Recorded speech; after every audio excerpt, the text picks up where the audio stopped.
Hello, honeys, and welcome to Ai+Art, your brand new episode covering all things technological in the contemporary, from virtual immersive exhibitions to ethical concerns regarding holograms, basically, of dead artists, as well as a short exploration of the NFT boom. Now, our episode today is pretty jam-packed with information because I wanted to be nice and thorough for you all. So let's go ahead and dive right in, not waste any time here to make sure we can cover everything you're interested in. Without further ado, I hope you enjoy what was meant to be the first full-length episode of October. There are a few things we need to note going into this episode, so let's take care of that right off the bat here. First of all, technical definitions of digital and/or technology art. They are mostly settled along the lines of, as Artland magazine puts it, quote, any creative practice that uses digital technology as an essential part of the artistic process, end quote. This means that digital/tech art can include any amount of technological components, whether it be 2 light bulbs, 18 TVs, or just the inclusion of computer graphics in an otherwise handmade work. Despite the use of these many different electronics and technologies across the field, for our intents and purposes today, these almost always result in a digital final product. So, honeys, why this topic and why now? Well, we can't ignore that NFTs and other digital arts/arts experiences have dominated arts world headlines and pop culture buzz as well for the past few years. We also featured the announcement of the world's first AI museum opening, though I can't remember what the date will be off the top of my head, in a recent business, so we know it's absolutely here to stay. Not only am I somewhat obligated by the fact of being a contemporary art historian to feature this whole thing and talk about it, we also just have not had the chance to do this yet on the pod, so it's exciting to go into a new subject area. And finally, also because we're good scholars, we have to take a moment and explore these growing concerns that are being expressed, especially by artists, over copyright, considering how AI learns. More on that later, though. We're going to start chronologically with a very, very, very short summary of the relationship over the years between technology and art. First of all, art and technology have always been related.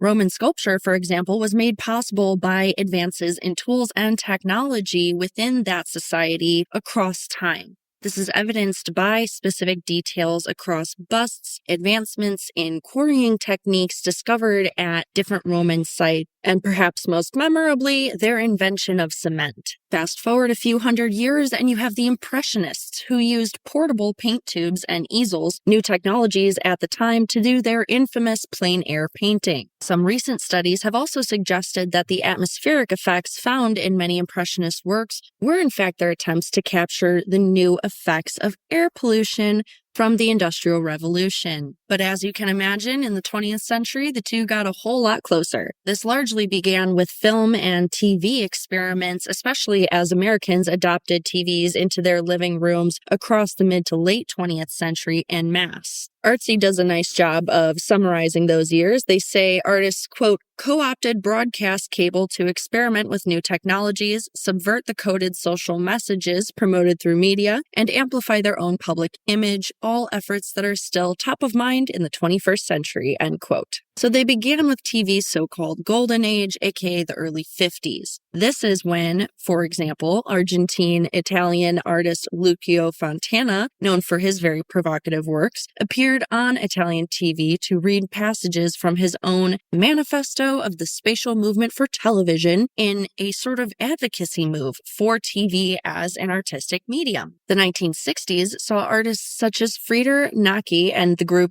EAT, Experiments in Art and Technology, plus Alan Capro, start to engage with technology, especially the physical television and film-based experiments and works. The 1970s is when we start to see physical TVs and art work together. For example, this is the decade that saw the rise of pioneering video artist Nam June Paik, who lived 1932 to 2006. One of his most compelling works to me is Electronic Superhighway Continental U.S. Alaska Highway. That was one of my deciding factors to be an art historian. And that's one of his many giant structure/figures made from arranged TVs. His magnet TV of 1965 is also very famous. It challenged the idea of an art object as a self-contained entity by making the so-called art the static, the warbling static that was caused by placing a literal giant magnet on top of a TV. This is also a fascinating TV public experiments decade, as we referenced above. And here's something we all learned from Artsy today, or at least something people of my generation learned today. There were some instances of televised artist-run public access programs at the time. Because their formats often combined talk show, live performance, and documentary, they represented a big contrast to the quote-unquote big three cable networks of NBC, ABC, and CBS. Their programming was different. It was challenging.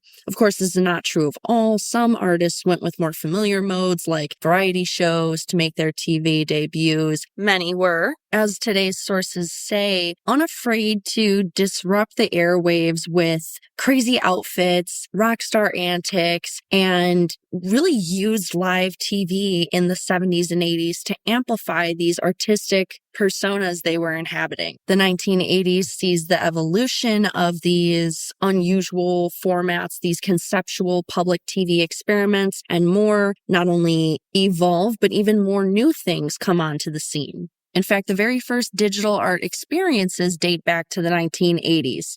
But there are other important tech and art firsts in this era as well. For example, a collaboration between a group of engineers and artist Harold Cohen invented the arguably first self-learning AI paint program named Aaron. It was a robotic machine designed to make large drawings on a sheet of paper placed on the floor. It started with abstract drawings, but turned to representational over time as it learned from itself. The year 1980 also saw the first interactive television system called the Cube project, spelled Q-U-B-E, utilized by Jamie Davadovich. This was the first live broadcast in which the co-hosts took direction from audience call-ins. This allowed at-home watchers to give instructions to the cameraman and other crew members. This interactive tactic became widely used by reality talent shows who require you to vote from home, often now through text. For example, American Idol, AGT, The Voice, so on. The 1990s kept this momentum going. For example, we saw the first instance of political art films airing on TV. The first of that, Tom Callins's Kissing Doesn't Kill. It was produced for the activist art collective Grand Fury and aired during the height of the AIDS crisis in 1990. The public went nuts over it in both good and bad ways, as I'm sure you can imagine, not only for the message, but for the content.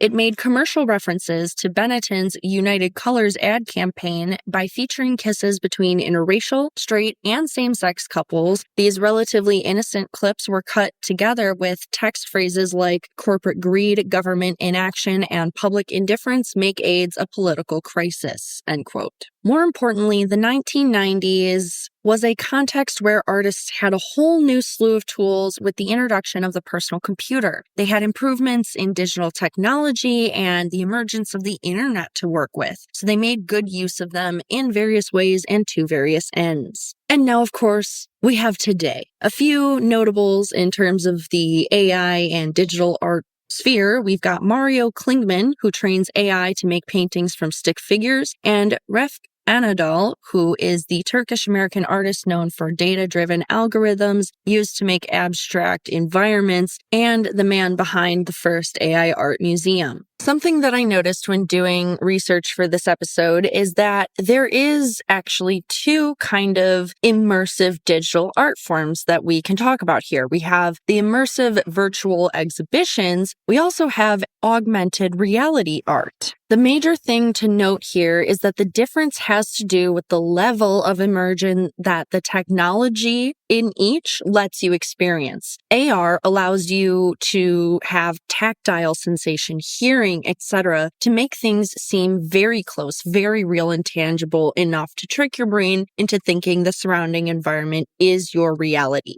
Artland describes it as sort of a coexistence between the real life world and the digital one, where they interact, but they do it in such a way that computer generated information is projected onto real world objects to make them seem different than they are. AR is a useful tool when it comes to art because it allows us to completely sink into and interact with, for example, a non-existent place, say the inside of an artwork. But they, of course, have some cons, and they're very similar to general immersive exhibition cons, so we'll get there when we get there. Taking a look at our very parallel art form, however, the immersive exhibition, they're growing exponentially. According to the art newspaper, in fact, there are more than 100 immersive institutions around the world that showcase digital art on a large scale to massive audiences. The best known ones include the Outernet in central London and, of course, the Sphere in Las Vegas. Importantly, however, this list is expanding as digital art events occurred at both the 2024 Art Basel and 2024 Venice Biennale. So talking through my time at the Van Gogh immersive exhibition, the whole visual narrative took about 30 minutes to view from start to end. It seamlessly looped back to the beginning, so you could pay attention or not, kind of as you pleased. You could come and go as you pleased. In my opinion, this was a really good decision because it allowed for the sort of progressive building of works, style of the flow to continue. It didn't feel like it was broken up awkwardly anywhere. I think they did a great job with the ambiance, having a couple mirrored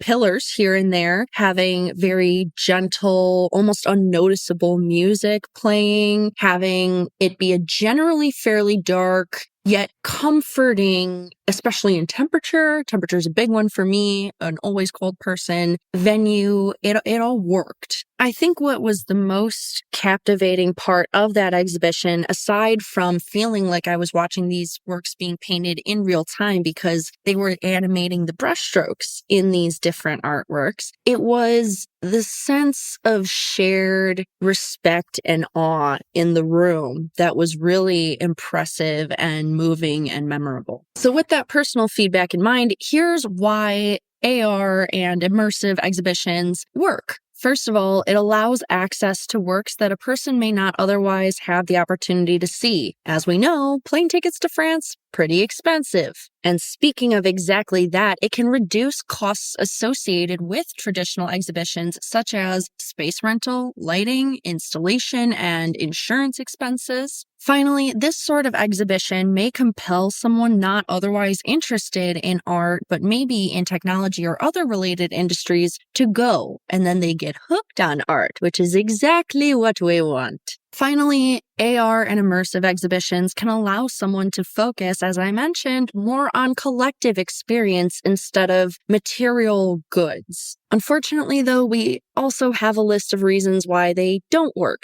/ critiques of this genre. We have, of course, technology's biggest downfall, that it can be unreliable. Failures and glitches do happen. Furthermore, once these exhibitions, experiences start to gain hype and attention, they often turn more into a social media opportunity and fail to encourage meaningful engagement with the background information, the historical context of these works and their artists. Instead, it just becomes popular to get the picture. Even if you don't get the picture. Of course, AR and immersive exhibition technologies are very expensive for artists themselves to use. Then you have to consider that they can carry an extra price tag in museums, so they're not entirely audience or institution or even creator cost friendly. And as we alluded to with the social media opportunity comment, audience interaction abilities with art in these situations can be limited. For example, some audience members can't make use of certain technologies because of motion sickness, sight issues, etc. And even for those who don't struggle with such issues, there's no physical presence to these artworks. This can affect the kinetic or tactile readings that your brain is able to do and thus not allow you to really see the depth or relief of a given work. Although AR and immersive art technologies can be very impressive and can do a whole lot of good, they've got a lot of holes as well, and not small ones at that. Our next topic for this episode is the ethical concerns surrounding holograms and other quote-unquote real representations of famous dead artists. A great place to start here is how it's made. For a case study, let's turn to the hologram of the famed surrealist at the Dali Museum. That one was the result of a contract between, obviously, the museum, but also Goodby, Silverstein, and Partners, who developed two projects, the aforementioned Ask Dali app and a video installation titled Dali Lives. For the latter, the teams of Silverstein, Partners, so on, wanted to capture the artist's physical quirks and try and humanize the legend for younger audiences. The issue is that, in both this case and others, the holograms are created using GAN technology, which we'll cover more in depth in a moment, but for now, important to know that it essentially produces deepfakes. Important kind of disclaimer here, in 2019, when these programs were created, deepfake did not mean what it did now. It was less nefarious, and these were used specifically for parody/education purposes. The programs were trained on voice samples drawn from archival interviews Dali conducted in English over his lifetime, as well as translations of his writings, for example, Diary of a Genius and The Secret Life of Salvador Dali. Nevertheless, we have to acknowledge that we are now in 2024.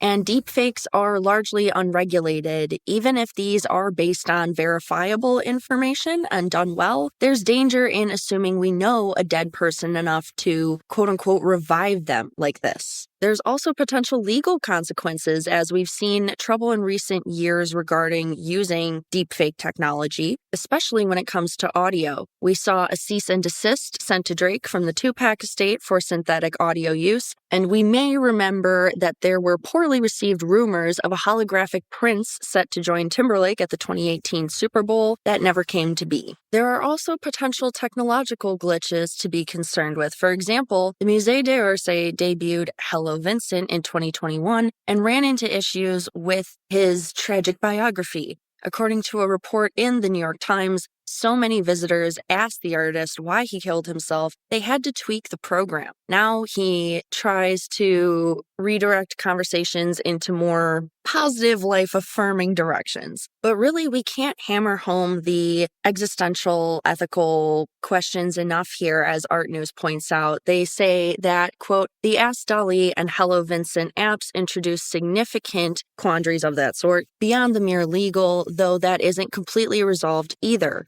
Should museums perform these digital resurrections? Does being the custodian of a collection permit stewardship of a soul? End quote. I think that last question is especially crucial here. Ultimately, we are talking about bringing people back from the dead. And even though Goodby, Silverstein, and Partners argued that they have tried to get both consent and substantiate no ill intent, there's just no way to know for sure about the accuracy of these holograms, about what the AI is coming up with and how a real person might think differently. The biggest point here, as the Dali Museum COO said, is that it's important for people to enjoy these programs, but it's the responsibility of the institutions that use them to make sure audiences know that they're for entertainment, that they're not necessarily the end-all be-all scholarly sources, and that AI programs like this can't really be considered a true depiction of an artist or their personality. So let's zoom out for a moment and take bigger stock of the effects of AI on art viewership, ownership, and making. Its effects on making has certainly been a mixed bag. In the words of Artland, quote, after AI companies introduced some of the most dominant tools of 2022, many bold predictions were made. Many critics proclaimed the demise of art,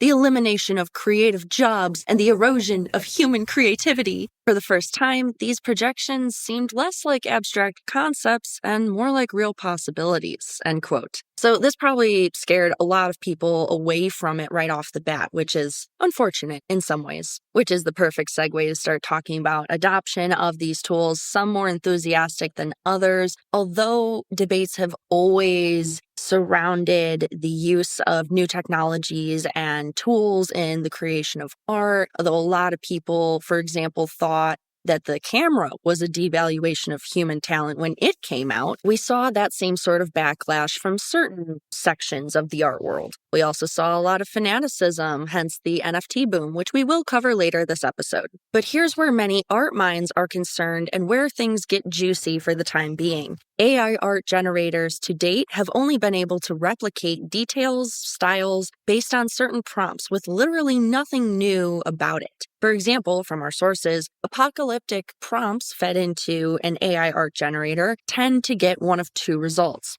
cyber or steampunk Tatooine. There's no real new imaginings, like what if that apocalyptic thing happened in a jungle or in the mountains? The machine just always assumes steampunk or cyber Tatooine. So the big question that the art world is still left to struggle with is, are AI art generators really the future if they can't drive themselves forward? If they can't sustain themselves, keep consumers interested through new developments? A lot of people don't think so. And as much as that is still up for debate, the more immediate concern is the dicey appropriation practices behind current AI art generators. So here is how AI works in terms of art making. Here's that GAN explanation so we know what's happening here. GAN refers to a quote-unquote narrow intelligence AI. That means that it's an AI that uses a learning algorithm to do one thing, to keep doing it, and over time use what it learns about doing that thing to do it even better. Our Artland sources got even more technical with it. I'm going to try and keep it as simple as possible. They tell us that these GANs, or generative adversarial networks, are paired with AICANs, or artificial intelligence creative adversarial networks. That means that there are some safety guards in place between the two here because the two complement each other. The GAN forms the part that learns to make new-ish stuff from quote-unquote recognizable aesthetics, and the latter is the half that penalizes the overall AI program if the GAN part makes something too similar to an existing artwork. Even with these safety guards, though, the thing is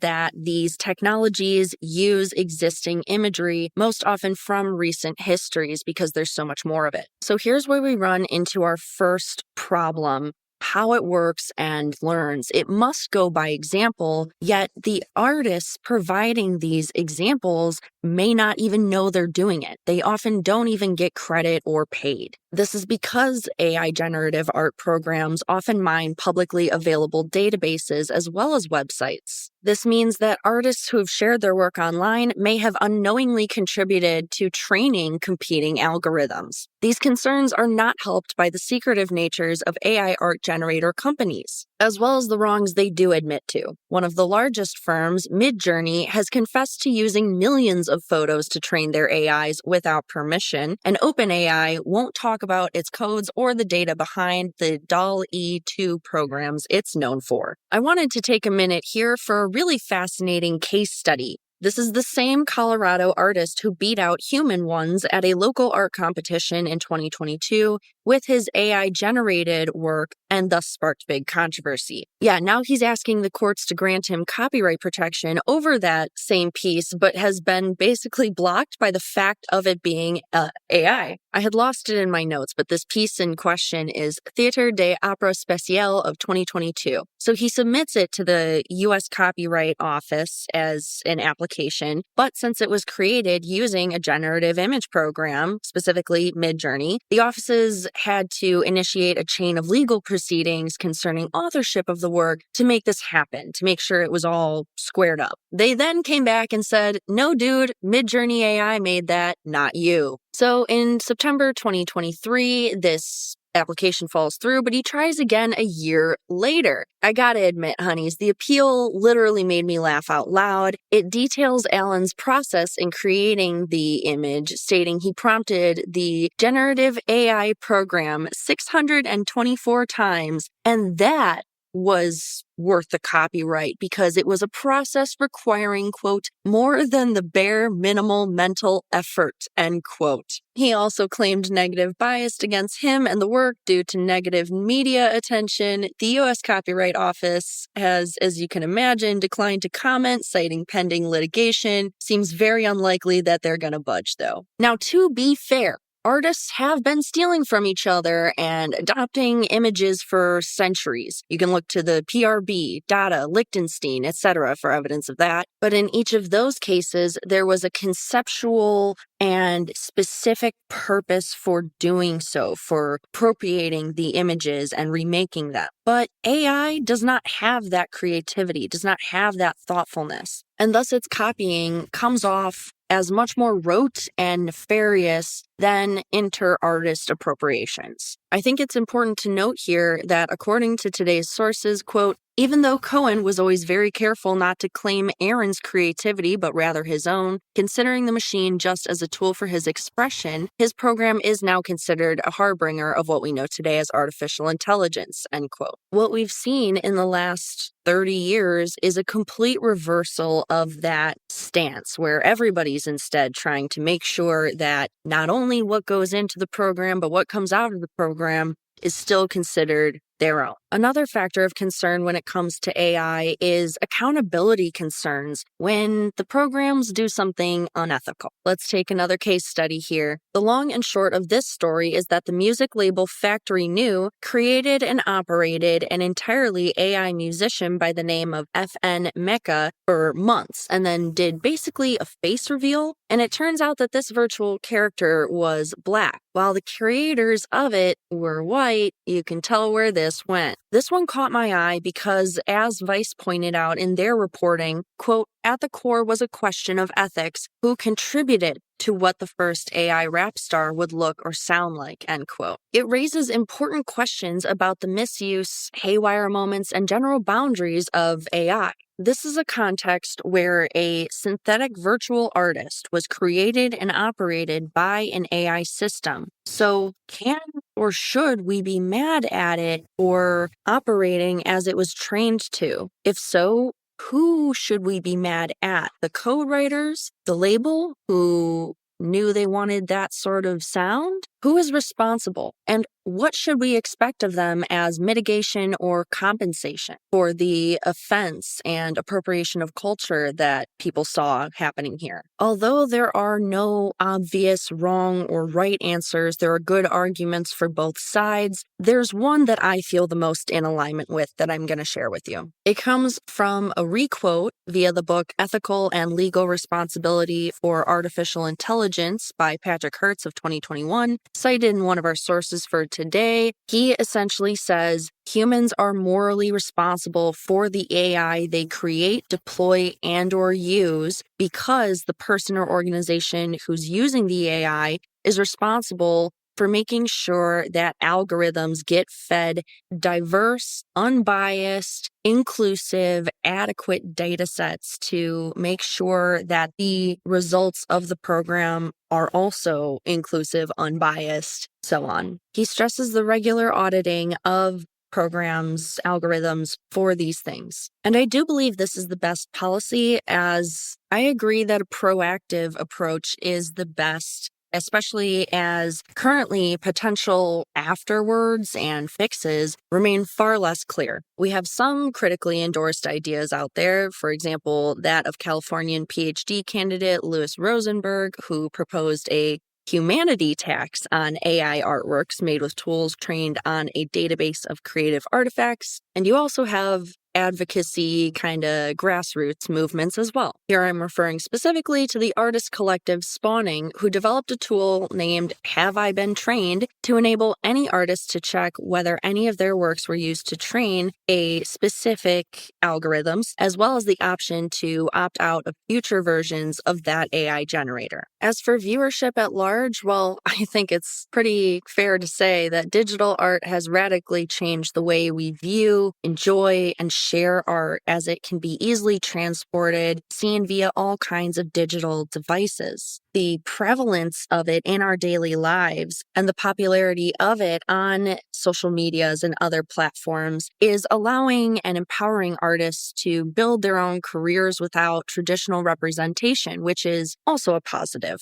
But we can't talk viewership and ownership of digital art without talking NFTs. Now, here was a little surprise for me, even in researching. According to Art Basel, the development of NFTs in the arts dates to 2014, with early experimental collectibles such as rare Pepes and platforms such as Dada, the twin launches of CryptoKitties and CryptoPunks in 2017. Skipping ahead to the good part, almost 4 years after the boom, the highest price points mark the legacy of that period. The longer-term legacy, you might say, is that the interest in digital art by collectors, institutions, and galleries is ever increasing. So let's talk ownership for a moment. I'm not going to be obtuse and pretend like it isn't kind of cool that there is this now way to own something that would be otherwise impossible to own because of technological advancements like the development of blockchain technology, cryptocurrencies. So there are NFT market, especially benefits. The most well-known is that it made it reasonable to consider digital works as art and assets. They have some authenticity and transparency benefits via more accurate, cheaper, and quicker authentication routes. They also allow for royalties for future sales, which is not available in traditional secondary art market contexts. So artists can continue to make money off of every sale of their work, not just the first one. There are some very real drawbacks, however. Because these works are often not vetted in any way by critics or curators before their purchase, these investments may be losses that only continue to get worse. And this value point is a serious one, especially when you consider it over time, and especially when you consider it over time as compared to other medium artworks who retain and or increase their value. The fact is, honeys, there are valid fears raised by the NFT bubble of 2020 through 2021.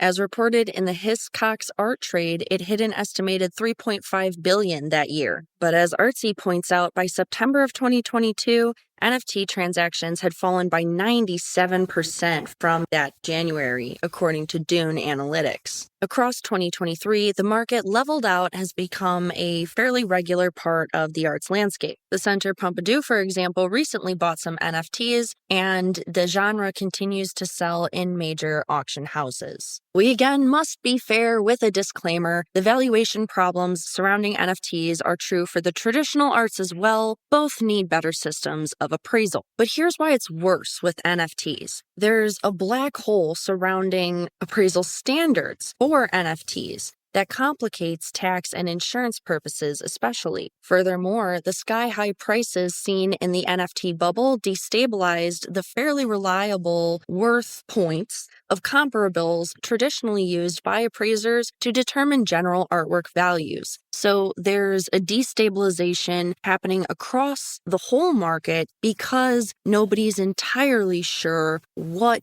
digital art should be worth. And I'm going to jump in here with what I think is a very important point, that a lot of the NFT's 15 minutes of fame, in my opinion, centered on the fact that owning even an original digital piece of art is associated with monetary and social value. Once it became really inaccessible because of the prices we saw, that hype quickly faded and the general public moved on. This may have been how NFTs gained traction, the exclusivity. Yet that very same thing was its demise, and why we only see nowadays institutions consider the best NFTs for purchase, and why those are really the only headlines we see. There's not really regular record sales being made on it. I think, honestly, they're considered not impressive to spend your money on anymore. The fact that the majority are still being purchased by established and or moneyed collectors tell us that NFT pricing and digital art pricing at large can remain barriers to public entry here, which reduces the ability for new collectors or even casual fans to support artists they like access art they like, and that is detrimental to the larger arts environment. And the only other thing I'm going to say in regards to NFTs is just a little reminder. It's a digital file that you own, yes, but it can be screenshotted. I'm not saying they should. Nobody should, but others could still see, use, have it. There's just a lot of unanswered questions still about NFT collections management. How are these investments being kept safe from everything from viruses to deletion to overheated computers, storage agency debtors, natural disasters, and even more pressingly, how can we make NFTs more environmentally friendly? As Art Basel points out, quote, blockchains that use proof of work consume an enormous amount of computing power,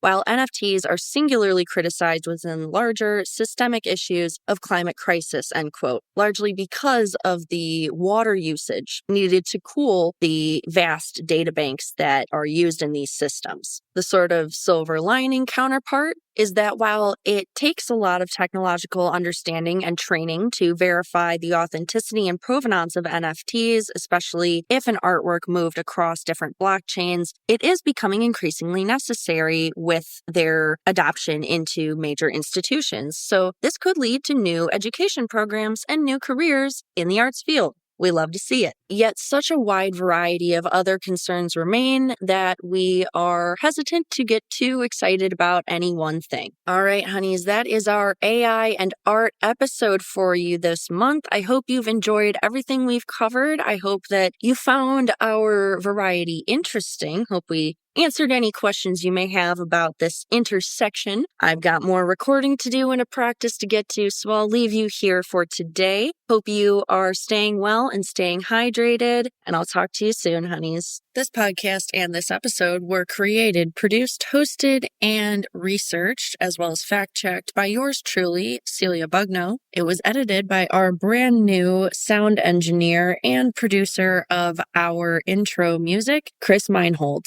Don't forget to like, share, and subscribe on all of your favorite streaming platforms as well as your social medias.